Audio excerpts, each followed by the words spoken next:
have a really fun topic today that was requested by someone who came to see me for the weekend.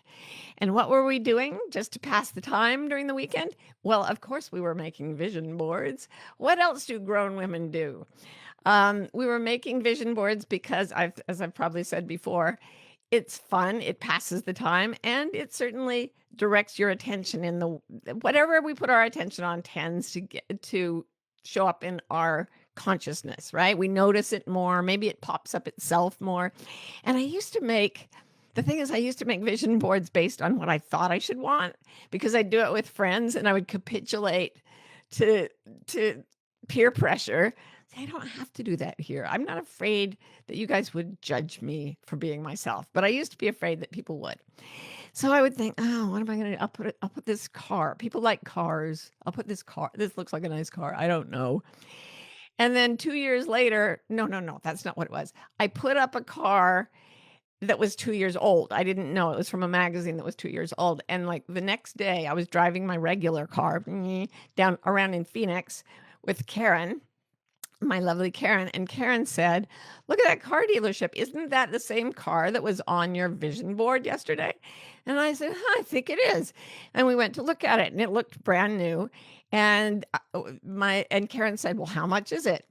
And the man said, "Well, it's 2 years old, and it's been owned by a snowbird who didn't spend much time in Phoenix, but he needs to get rid of it. So," and we said, "Well, how much is it?" And it turned out to be that he would trade me straight across for the regular car I was driving. So I just got my stuff out of the regular car and put it in the car from my vision board and drove off in the car from my vision board going, "Wait, is that coincidence? Or is there a little magic going on?" I don't know. I don't know. But the point is, I didn't really care what kind of car I had. It took me a long time to start identifying the things I really wanted and putting those on my vision boards because, in the words of my beloved Ro, there are three of us, um, it's good. A good way to be happy is to do what you like, even if it makes you look strange. Feeling good by looking weird is our motto. So I was putting all these things on our vision board this last weekend, and my friend said, "Well, you have all these different things. You're not making any one coherent thing. It's not like you have a coherent business strategy here for how your life is going to prosper." And I told her something that I have written up in the book that's coming out in January. But I really love this because I've never seen it so clearly. I've written a lot of books where I say, do what you love, the money will follow, blah, blah, blah.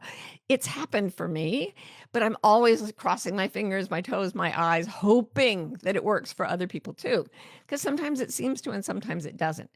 I think that may be because they're putting stuff on their vision board they don't really want.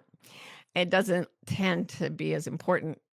So they don't, you know, reach for it, select for it, notice it. And then it's very flat energy. But when you put in things you really love, if you dig deep into your preferences to find out what you genuinely desire, and then allow yourself to be creative. So what my book was about is letting go of anxiety by going into creativity. And if you go deeply into your creative self and find out what it wants, what you get is what I call an economic ecosystem. In fact, I called it, this is a fine new phrase, constellating an economic ecosystem. Constellating means coming together by natural forces. So it's not like you go out and you build it. It's like you sit in the center of your desire and your creativity, and this thing forms around you as a constellation. And you can see this happening. Ecosystems form everywhere.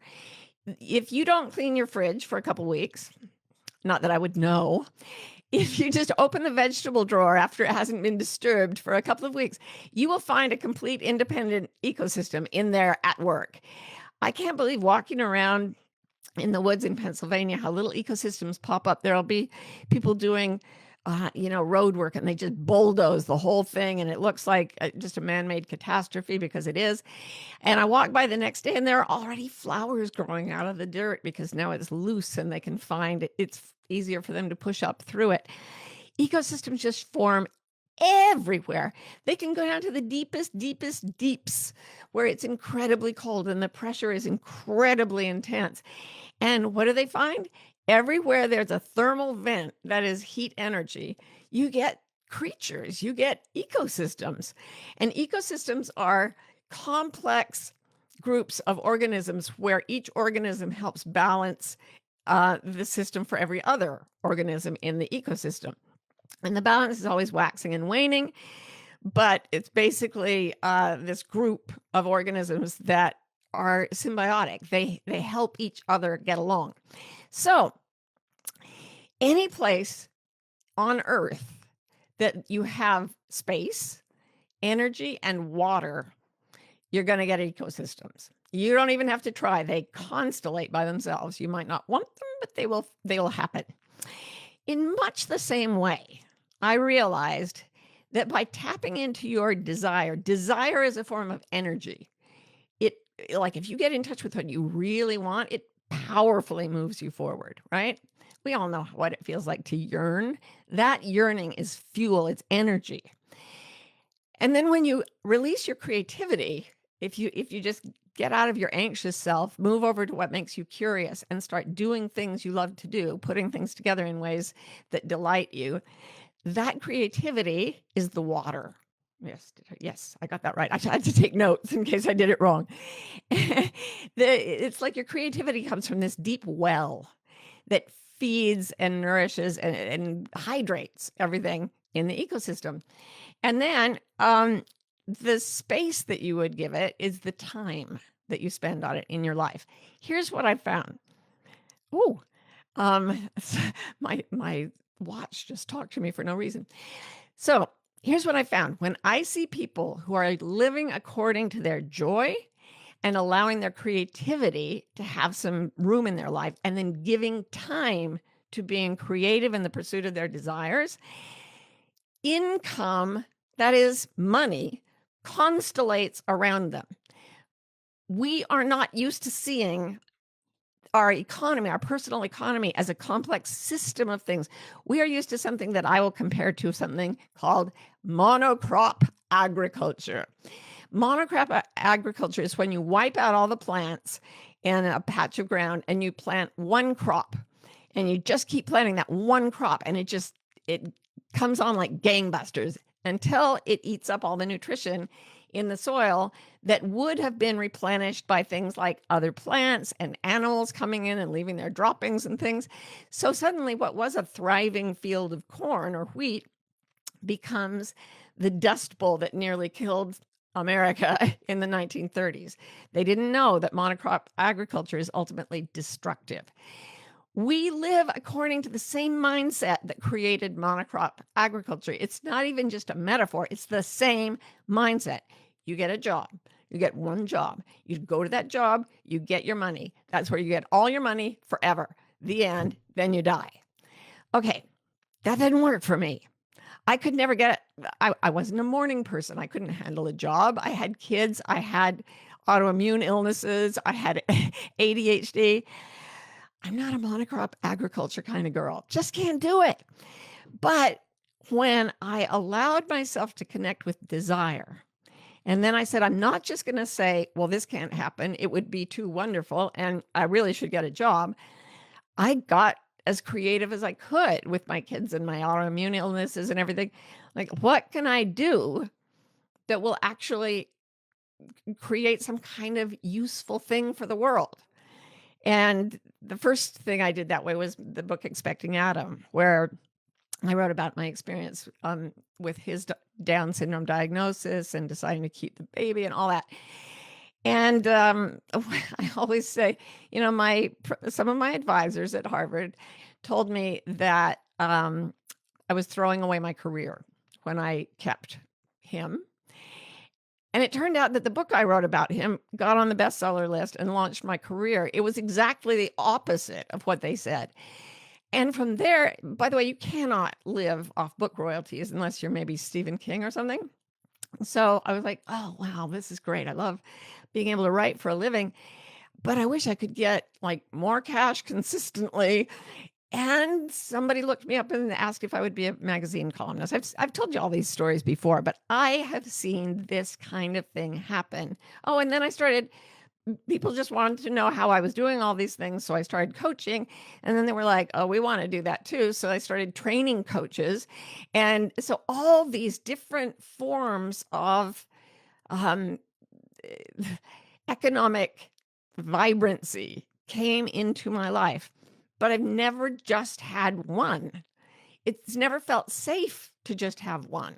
And as I was writing this next book, Beyond Anxiety, I interviewed people who were living according to this equation, deep desire, liberated deep desire plus liberated creativity plus time equals the creation of an economic ecosystem.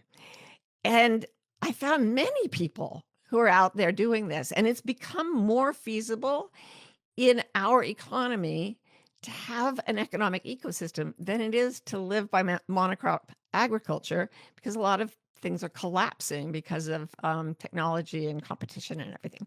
Okay, all of this is I'm getting very sociological, which I love. But my point is, in the night when you wake up and you yearn for something, write it down. I believe that yearning is a message from your higher self, or whatever you want to call it, saying, this is what you are meant to experience. This is what you are meant to have. This feeling, this love, this abundance, whatever it is, write it down, own it. And then instead of saying, well, I hope somebody brings it to me, or I hope I get a job so I can have the money to fund this, or whatever, instead think of it as just be creative the way you would be creative if you were going to create a bird feeding stand in your yard. I put out a bird feeder in Phoenix and it didn't get any customers for like 6 weeks. I put it in the wrong place. There were no birds around. Then I figured out what kind of birds were living around my house already, put the feeder in a more interesting place. They started coming. I added different feeders. I figured out how that some of the birds there liked fruit and some of them liked insects. And then once there were a lot of birds, chipmunks and squirrels and ground squirrels started coming in, and then hawks, and then weasels, and then these little pig-like animals named javelinas. And I started giving this as an assignment to my clients. I was coaching a lot one-on-one back there in Phoenix, and I would just say, start bird feeding. Because if you just watch that feeder and think it's not working, and then it starts to work, and then you start to be able to like figure out what's working, and then you put the things out for the other different kinds of birds, and you get to know about birds, and you create a literal tiny ecosystem, especially if you put out water as well. We had water out there too. So the water, energy, that's the bird seed, and space, a place for it to be. Your desire written down. Get creative about how it's going to come to you. Start creating little bits of it, even if it seems ridiculous to you. Start focusing your attention on it. Give it a little time. Every day, give your passion a little time and a little creativity, and then feel it start to take. And then you'll start to see, and I don't know how this is going to happen for you, but I interviewed several people for whom it had happened, and it was remarkably similar. Little rivulets of cash coming in. Okay, a little bit here, a little bit there. Oh, suddenly a big bit comes from over there. Okay, that doesn't happen again for a while, but over here there's a little, and it all has this biological, this delicious natural rhythm to it, like a tidal pool or a glade in the forest here in Pennsylvania, or that beautiful, vibrant desert out there in Phoenix. It's actually the most biologically rich desert biologically rich desert, has more species than any other desert in the world.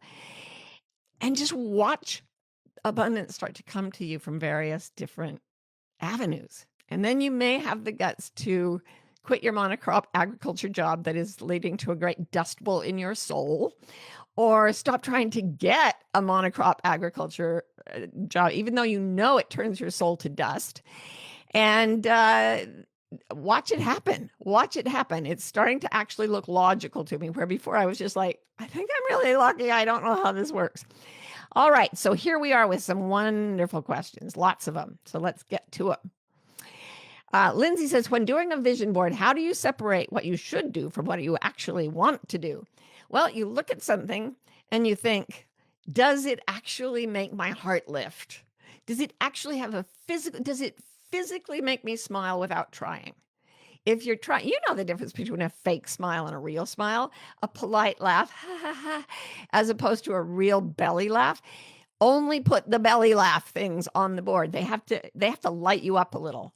So if you can only find a few things, that's all you need to put on the vision board, as long as it lights you up. And you'll start to get associated things. That's how ecosystems work. They're little. It's just one bird one day, and the next day he brings a friend, and the next day a whole flock, and then it sort of exponentially tends to grow. All right, T.F. Butler says, is it important to examine why you want certain things before deciding if they should go on the vision board? I'm sure it is in some existential way. It's always nice to know thyself. But you know what? If it pings a deep desire for you, if you feel yearning for it, I have often yearned for things that I didn't understand. Once I got them, I started to learn how amazing they were and how much I had needed that in my life. But beforehand, it was just yearning. I didn't even understand what I was asking for, but my body and my heart and my soul were yearning towards something. So I just go on pure desire, creativity, time, boom. Molly says, how do we manifest or believe, keep an open heart when we're sad and maybe don't believe that we will or can have something? This is what you do. You outlove yourself. There's a part of you, this could never happen for me and everything. I've been doing this with my health lately because I've been super healthy, touch wood. See, I'm nervous about it. I'm nervous about it going away. But what I can do is say, I'm afraid this is like I've been taking walks every day. And then I got some blisters and I had to take a couple days off. And I sat around going, oh, my long walks will never happen again. And instead of trying to fight that, I just brought in another aspect, what I call self with a capital S, as they do in IFS, that I search for a part of myself that can love the part that's sad about the blisters and afraid I'll never walk again. I can say, yeah, I understand how you'd feel that way. It's okay. You can feel that way as much as you want. And you just sit with the parts of you that don't believe and you love them. You don't have to convince them that everything's going to come out right. If you sit there with love, things change, things happen. If you try to force them to change, they don't change because they have something to push back against. But if you have doubts and you're afraid, guess what? You're human. Another thing is, if you have community, and I think Rowan and I already talked to you about how we're starting this community. For folks who feel alienated, we call it finding your kind of weirdos. And once you're in with a community that can help you hold your vision, it becomes much easier. Often we don't believe in ourselves because the people who socialized us don't believe that we should go a certain direction. But when you find your pack of weirdos, they will support you and help you keep your heart open until that sadness heals and the optimism is still there. Eva says, Martha, what's your favorite way to build a vision board? Used to be magazines. Now I just go online and I put in healthy, happy feet. My feet have gone through so much the last few years. And up came a picture that said healthy, happy feet with 2 feet that have smiley faces on every toe. I put that on there. So I just Google print and paste. Jessica says, my question is about the liminal space between vision and form. I think my mountain house vision is manifesting in an unbelievable way. Thoughts on staying receptive instead of too excited or manic? Yeah. Watch TV. Get in or read a book or listen to an audible book. Get into a story. that isn't yours. Because if we get too focused on our own stories, we put much too much pressure on them. And once you've got desire, deep desire plus creativity, a great way to feed the ecosystem is to learn other stories.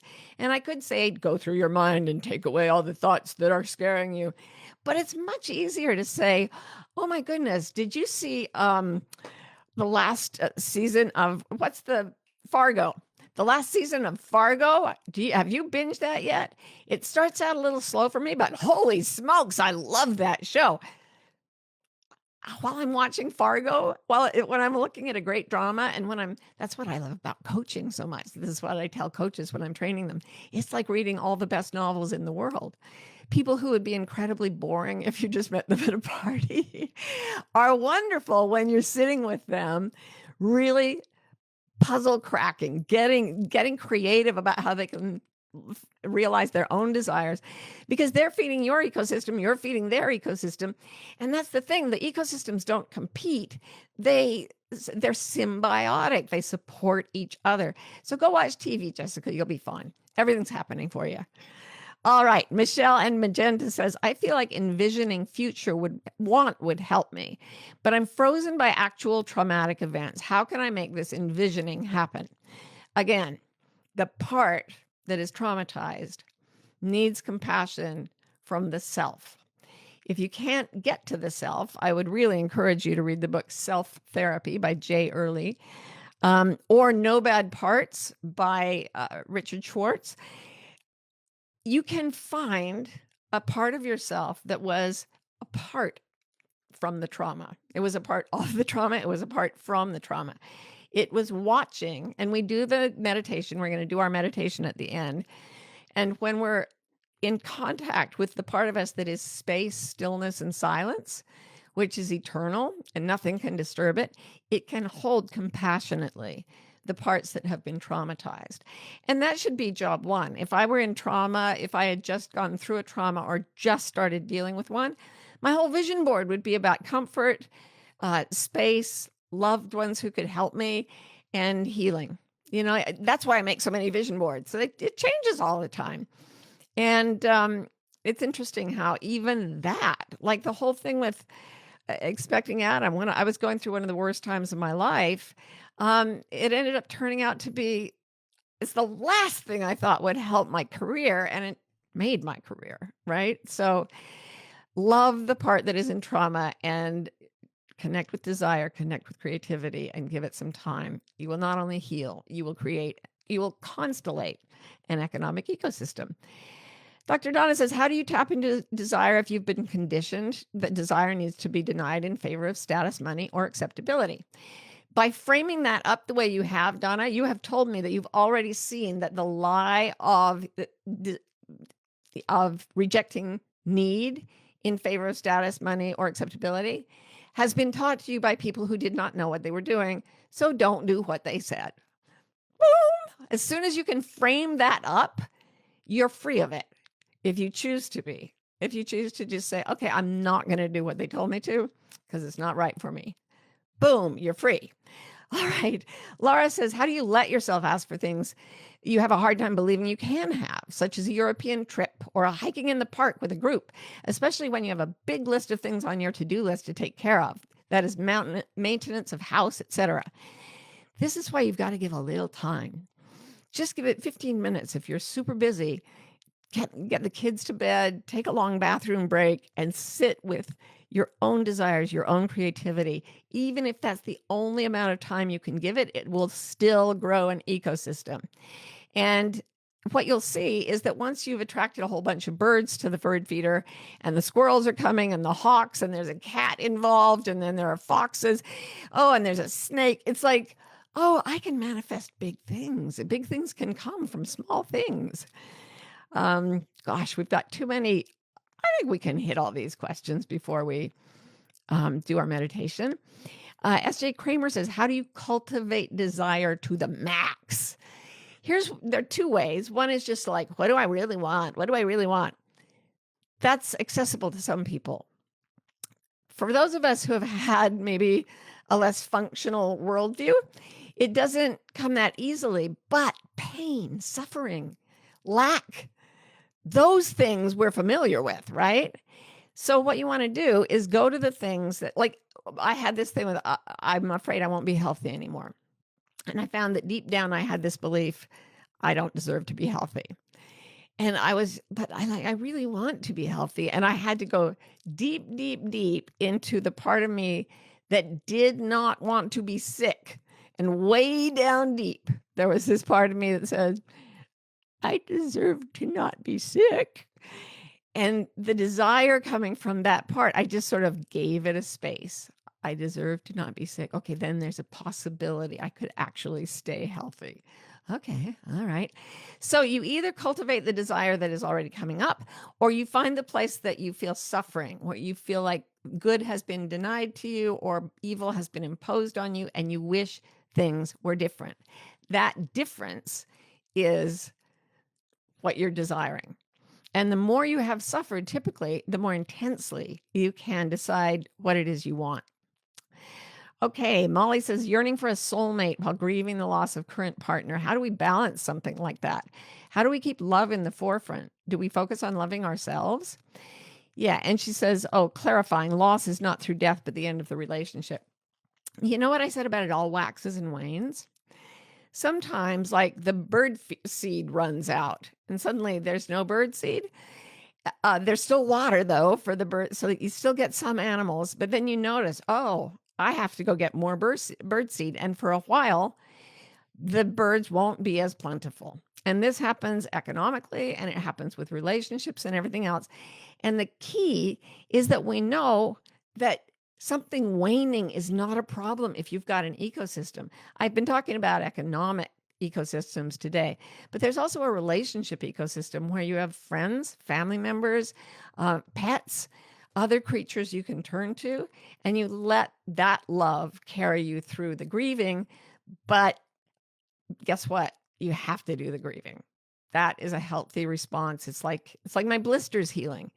We wish we didn't have to wait for that to heal before we can do the fun stuff, but we learn a lot of patience and better manifesting skills because we've encountered the waxing and waning quality of the ecosystem. Faye says, how do you generate an income doing things that you love when you don't want to spend a lot of your time and energy selling it?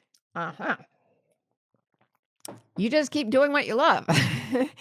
And the ecosystem in my own life and in the lives of other people that I've interviewed, some of them have just a friend who shows up who's really able and willing to help them keep count of, do the accounts and help them be, something paused due to poor connection. I'm back again. Okay. Pause due to poor connection. Okay. We better get into our meditation. So, yes, if you don't want to sell your stuff, then keep doing your stuff and imagine it selling, and people will show up to help you sell it. Hello. It's pause due to poor connection. Okay, so we're going to do a quick meditation, and then Roey Joey. No. Okay. Roey Joey says, ignore the post she just sent me. So what we're going to do is, I'm going to calm myself down a little. I do tend to get a little manic. It's just how I roll. But I want you to, as we think about your deepest desires and the infinite power of your creativity, we're going to give this next minute or so just to imagining the part of us that is eternal. And that is a way of giving time for our desires and our creativity to do their work. All we have to do is find the stillness, find the silence, find the calm that we really are, and the magic starts happening. It happens much faster than if we focus on it intensely. So let's do our meditation and let all of it go, because ecosystems run by themselves. So first, get comfortable and ask yourself the key question: can I imagine the distance between my eyes?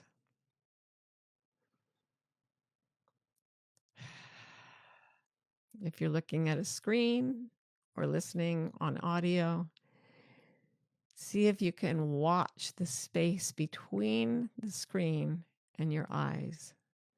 Can you imagine the empty space between your eyes and the screen you're watching?